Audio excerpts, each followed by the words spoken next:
ಸ್ನೇಹಿತರೆ, ಕೆಲವೊಮ್ಮೆ ನಾವು ನಮ್ಮದಲ್ಲದ ನೆನಪುಗಳನ್ನು ಅನುಭವಿಸುತ್ತೇವೆ. ಆ ಘಟನೆಗಳು ನಡೆದಿರುವುದೇ ಇಲ್ಲ, ಆದರೆ ನಮಗದರ ನೆನಪು ಆ ಘಟನೆ ನಡೆದಿದೆ ಎಂಬಂತೆ ಉಳಿದಿರುತ್ತದೆ. ಇದನ್ನು ಫಾಲ್ಸ್ ಮೆಮೊರೀಸ್ ಎಂದು ಕರೆಯಲಾಗುತ್ತದೆ. ಈ ಫಾಲ್ಸ್ ಮೆಮೊರಿಗಳು ಯಾಕಾಗುತ್ತವೆ ಎಂದರೆ, ನಮ್ಮ ಮೆದುಳು ತಾನು ಕಂಡ ಕನಸುಗಳನ್ನು, ಇಮ್ಯಾಜಿನೇಷನ್ಗಳನ್ನು, ಕತೆಗಳನ್ನೆಲ್ಲ ನೈಜ ಘಟನೆಯೊಂದರೊಂದಿಗೆ ಮಿಕ್ಸಪ್ ಮಾಡಿದಾಗ ಉಂಟಾಗುತ್ತದೆ.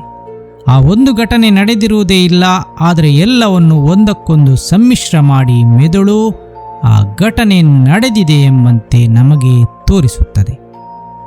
ನಮ್ಮ ಮೆದುಳು ನಾವು ಫೋಟೋ ತೆಗೆಯುವ ಕ್ಯಾಮರಾದಂತೆ ಮೆಮೊರಿಯನ್ನು ಸೇವ್ ಮಾಡಿಟ್ಟುಕೊಳ್ಳುವುದಿಲ್ಲ. ಅದು ಮೆಮೊರಿಯನ್ನು ರೀಕನ್ಸ್ಟ್ರಕ್ಟ್ ಮಾಡಿ ನಮಗೆ ತೋರಿಸುತ್ತದೆ.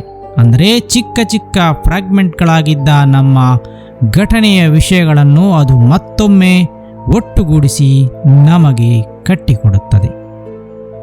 ಈ ಮೆಮೊರಿ ವಿಚಾರಕ್ಕೆ ಬಂದಾಗ ಕೇಳಿಬರುವ ಒಂದು ವಿಸ್ಮಯಕರ ವಿದ್ಯಮಾನವೆಂದರೆ ಅದು ದೇಜಾವು. ಒಂದು ಜಾಗಕ್ಕೆ ಹೋದಾಗ ಅಥವಾ ಒಂದು ಘಟನೆಯಲ್ಲಿ ನಾವು ಪಾಲ್ಗೊಂಡಾಗ ನಮಗಿದು ಈ ಮೊದಲೇ ನಡೆದಿದೆ ಎಂಬಂತೆ ಭಾಸವಾಗುವುದೇ ಈ ದೇಜಾವು. ಯಾಕೆ ನಮ್ಮ ಮೆಮೊರಿಯಲ್ಲಿ ಆ ಜಾಗ ಮೊದಲೇ ಸ್ಟೋರ್ ಆಗಿತ್ತು ಎಂಬ ಆಶ್ಚರ್ಯದಲ್ಲಿ ನಾವಾಗ ಬೀಳುತ್ತೇವೆ. ಆ ಜಾಗಕ್ಕೆ ನಾವು ಇದೇ ಮೊದಲ ಬಾರಿಗೆ ಹೋಗುತ್ತಿದ್ದೇವೆ, ಆದರೆ ನಮಗದರ ಅಸ್ಪಷ್ಟ ನೆನಪೊಂದು ಇರುವಂತೆ ನಮಗೆ ಭಾಸವಾಗುತ್ತದೆ. ಆದರೆ ಇದು ನಿಜವೇ? ನಮಗೆ ಹಿಂದಿನ ಜನ್ಮದ ನೆನಪು ಈ ಮೂಲಕ ಮರುಕಳಿಸುತ್ತಿದೆಯೇ? ಹೀಗೆಲ್ಲ ಪ್ರಶ್ನೆಗಳು ನಮ್ಮೆಲ್ಲರ ತಲೆಯಲ್ಲಿ ಓಡುತ್ತದೆ. ಆದರೆ ವಿಜ್ಞಾನದ ಪ್ರಕಾರ ಈ ದೇಜಾವು ಎಂದರೆ timing error in the brain. ಹೌದು, ನಮಗಾಗುತ್ತಿರುವ ಅನುಭವ ಮೆದುಳಿಗೆ ರೀಚ್ ಆಗಲು ಅದು ಇಂತಿಷ್ಟೇ ಸಮಯ ತೆಗೆದುಕೊಳ್ಳುತ್ತದೆ.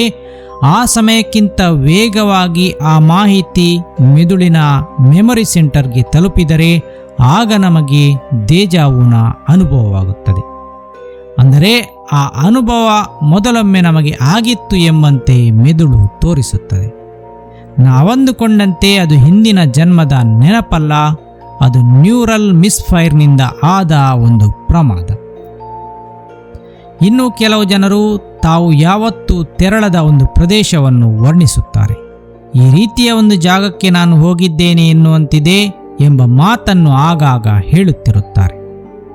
ಬಹುಶಃ ನಮ್ಮಲ್ಲಿ ಯಾರಾದರೂ ಈ ರೀತಿಯಲ್ಲಿ ಅನುಭವ ಮಾಡುತ್ತಿದ್ದರೆ ನೀವು ಅದನ್ನು ಕಮೆಂಟ್ನಲ್ಲಿ ಹೇಳಿ. ಒಬ್ಬ ವ್ಯಕ್ತಿ ತಾನು ಯಾವತ್ತೂ ಭೇಟಿ ನೀಡದೇ ಇರುವ ಜಾಗವನ್ನು ನೆನಪಿಟ್ಟುಕೊಳ್ಳಲು ಹೇಗೆ ಸಾಧ್ಯ? ಮನಃಶಾಸ್ತ್ರಜ್ಞರ ಪ್ರಕಾರ ಪುಸ್ತಕಗಳನ್ನು ಓದಿ, ಸಿನಿಮಾ ನೋಡಿ, ಚಿತ್ರಗಳನ್ನು ನೋಡಿದ್ದಾಗ ಆ ಮಾಹಿತಿಗಳನ್ನು ಮೆದುಳು ನಮ್ಮ ಸುಪ್ತ ಮನಸ್ಸಿನಲ್ಲಿ ಸಂಗ್ರಹಿಸಿಟ್ಟುಕೊಳ್ಳುತ್ತದೆ. ಮೆದುಳಿಯು ಮೆಮೊರಿಯನ್ನು ಮತ್ತೊಮ್ಮೆ ರೀಕಾಲ್ ಮಾಡಿದಾಗ ಅದು ಒಂದು ಸ್ವಂತ ನೆನಪೆಂಬಂತೆ ನಮಗೆ ಭಾಸವಾಗುತ್ತದೆ. ಅದು ನಮ್ಮೊಂದಿಗೆ ನಡೆದ ಘಟನೆಯದ್ದೇ ನೆನಪು ಎಂದು ನಾವು ಅಂದುಕೊಳ್ಳುತ್ತೇವೆ. ಹಿಂದಿನ ಜನ್ಮದ ನೆನಪುಗಳನ್ನು ಹೇಳುವವರ ಬಗ್ಗೆ ವಿಜ್ಞಾನಿಗಳಲ್ಲಿ ಭಿನ್ನಾಭಿಪ್ರಾಯವಿದೆ. ಕೆಲವರು ಇದು ಮೆಮೊರಿಯಲ್ಲಿ ಆಗುವ ಗ್ಲಿಚಸ್ ಎಂದು ಕರೆಯುತ್ತಾರೆ. ಆದರೆ ಸರಿಯಾದ ವಿವರಣೆ ಏನೆಂಬುದನ್ನು ತಿಳಿಸಲು ಅವರಿಂದಲೂ ಆಗಲಿಲ್ಲ. ಕೆಲವೊಂದು ವ್ಯಕ್ತಿಗಳು ಒಂದು ವಿಷಯವನ್ನು ತಪ್ಪಾಗಿ ತಿಳಿದುಕೊಂಡಿರುವುದು ಸಾಮಾನ್ಯವಾಗಿ ನಡೆಯುವ ಸಂಗತಿ. ಆದರೆ ಒಂದು ಜನರ ಸಮೂಹವೇ ಒಂದು ವಿಷಯವನ್ನು ತಪ್ಪಾಗಿ ತಿಳಿದುಕೊಂಡರೆ, ಹೌದು, ಹೀಗೇನಾದರೂ ಆದರೆ ಅದನ್ನು ಮಂಡೇಲಾ ಎಫೆಕ್ಟ್ ಎಂದು ಕರೆಯಲಾಗುತ್ತದೆ. ಹೀಗೊಂದು ಹೆಸರು ಬರಲು ಕಾರಣವೇ ದಕ್ಷಿಣ ಆಫ್ರಿಕಾದ ನೆಲ್ಸನ್ ಮಂಡೇಲಾ. ಈ ರೀತಿಯ ಒಂದು ವಿದ್ಯಮಾನವನ್ನು ಮೊದಲು ಗಮನಿಸಿದವರು ಫಿಯೋನಾ ಬ್ರೂಮ್ ಅವರು. ನೆಲ್ಸನ್ ಮಂಡೇಲಾ ಅವರು 1980ರ ದಶಕದಲ್ಲಿಯೇ ಜೈಲಿನಲ್ಲಿಯೇ ಮರಣ ಹೊಂದಿದ್ದರು. ಈ ವಿಷಯ ಹಲವಾರು ಜನರಿಗೆ ಗೊತ್ತಿತ್ತು. ಹಲವಾರು ಅಂದರೆ ಅದು ಲಕ್ಷಾಂತರ ಜನರು. ಅವರಿಗೆಲ್ಲ ನೆಲ್ಸನ್ ಮಂಡೇಲಾ 80ರ ದಶಕದಲ್ಲಿಯೇ ಜೈಲಿನಲ್ಲಿ ಸತ್ತಿದ್ದಾರೆ ಎಂಬ ಬಗ್ಗೆ ಸ್ಪಷ್ಟ ಅರಿವಿತ್ತು. ಆದರೆ ಈ ವಿಷಯ ನಿಜವಾಗಿರಲಿಲ್ಲ. ಆ ಜನಗಳೆಲ್ಲ ತಿಳಿದುಕೊಂಡದ್ದು ತಪ್ಪಾಗಿತ್ತು. ಮಂಡೇಲಾರವರು 80ರ ದಶಕದಲ್ಲಿ ಸತ್ತಿರಲಿಲ್ಲ.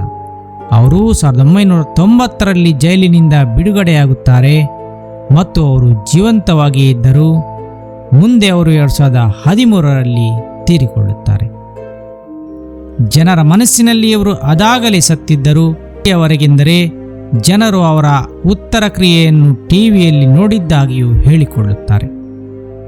ಆದರೆ ಅವರೆಲ್ಲರ ನೆನಪುಗಳು ಸುಳ್ಳಾಗಿದ್ದವು. ಇದನ್ನೇ ಮಂಡೇಲಾ ಎಫೆಕ್ಟ್ ಎಂದು ಕರೆಯಲಾಗಿದೆ. 2013ರಲ್ಲಿ ಫಿಯೋನಾ ಬ್ರೂಮ್ ಅವರು ಈ ಕುರಿತು ಒಂದು ಶೋಧ ನಡೆಸಿದಾಗ ಈ ವಿಷಯ ಹೊರಬರುತ್ತದೆ. ಈ ವಿದ್ಯಮಾನಕ್ಕೆ ಅವರು ಮಂಡೇಲಾ ಎಫೆಕ್ಟ್ ಎಂದು ಹೆಸರು ನೀಡುತ್ತಾರೆ. ಮಾನವನ ಮೆದುಳು ಘಟನೆಗಳನ್ನು ವಿಡಿಯೋದ ರೀತಿಯಲ್ಲಿ ನೆನಪಿಟ್ಟುಕೊಳ್ಳುವುದಿಲ್ಲ. ನೆನಪುಗಳನ್ನು ಬಿಡಿಬಿಡಿಯಾಗಿ ಸ್ಟೋರ್ ಮಾಡಿಕೊಳ್ಳುತ್ತದೆ. ನಮಗೆ ಬೇಕಾದಾಗ ಅವೆಲ್ಲವನ್ನು ಒಟ್ಟು ಸೇರಿಸಿ ಒಂದು ನೆನಪಾಗಿ ನಮಗೆ ತೋರಿಸುತ್ತದೆ. ಕೆಲವರ ಮೆದುಳಿನಲ್ಲಿ ಈ ಸಮಯದಲ್ಲಿ ಬೇರೆ ಬೇರೆ ಘಟನೆಗಳೆಲ್ಲ ಒಂದರೊಳಗೊಂಡು ಸೇರಿದಾಗಲೇ ಈ ರೀತಿಯ ಮಂಡೇಲಾ ಎಫೆಕ್ಟ್ ಬರಲು ಕಾರಣ ಎಂದು ತಜ್ಞರು ಅಭಿಪ್ರಾಯಪಡುತ್ತಾರೆ. ನಮ್ಮ ಮೆದುಳು ವಿಡಿಯೋದಂತೆ ಒಂದು ಘಟನೆಯನ್ನು ಸ್ಟೋರ್ ಮಾಡದೇ ಹೋದಾಗ ನಮ್ಮ ಭಾವನೆಗಳು, ನಾವು ನೋಡಿದ ಚಿತ್ರಗಳು, ಶಬ್ದಗಳು ಮತ್ತು ಹಿಂದಿನ ಅನುಭವಗಳನ್ನೆಲ್ಲ ಸೇರಿಸಿ ಮೆದುಳು ನಮಗೆ ನೀಡುವುದೇ ನಮ್ಮ ಮೆಮೊರಿ. ಅಂದರೆ ನಮ್ಮ ಮೆಮೊರಿಯಾಗಿ ಇರುವುದೇ ಇಲ್ಲ, ಅದು ಬ್ರೈನ್ ರೀಕನ್ಸ್ಟ್ರಕ್ಟ್ ಮಾಡಿದ ಒಂದು ಮೆಮೊರಿ. ಈ ರೀತಿ ಮಾಡುವಾಗ ನಮ್ಮ ಬ್ರೈನ್ ಕೆಲವೊಂದು ಕಡೆ ಸಿಗುವ ಗ್ಯಾಪ್ಗಳನ್ನು ತನ್ನ ಅನುಭವದಿಂದ ಫಿಲ್ ಮಾಡುತ್ತದೆ, ಇಲ್ಲವೇ ಕೆಲವೊಮ್ಮೆ ಆಗುವ ಗ್ಲಿಚಸ್ಗಳಿಂದ ಈ ಗ್ಯಾಪ್ ಫಿಲ್ ಆಗುತ್ತದೆ. ನೀವು ಅನುಭವಿಸುವ ಪ್ರತಿಯೊಂದು ಮೆಮೊರಿಯು ನಿಮ್ಮ ಸ್ವಂತ ಅನುಭವವಾಗಿತ್ತೆಂದು ನೀವಂದುಕೊಳ್ಳುತ್ತೀರಿ. ಆದರೆ ಹೆಚ್ಚಿನ ಸಮಯ ಅದು ನಿಮ್ಮ ಮೆದುಳು ತಕ್ಷಣಕ್ಕೆ ಸೃಷ್ಟಿಸಿದ ಒಂದು ಮೆಮೊರಿ ಗ್ಲಿಚ್ ಆಗಿರುತ್ತದೆ. ಅದು ನಿಜವೇ ಆಗಿರಬೇಕೆಂದೇನೂ ಇಲ್ಲ. ಸ್ನೇಹಿತರೆ, ಇದೇ ನಮ್ಮದಲ್ಲದ ಮೆಮೊರಿಯ ಕತೆ.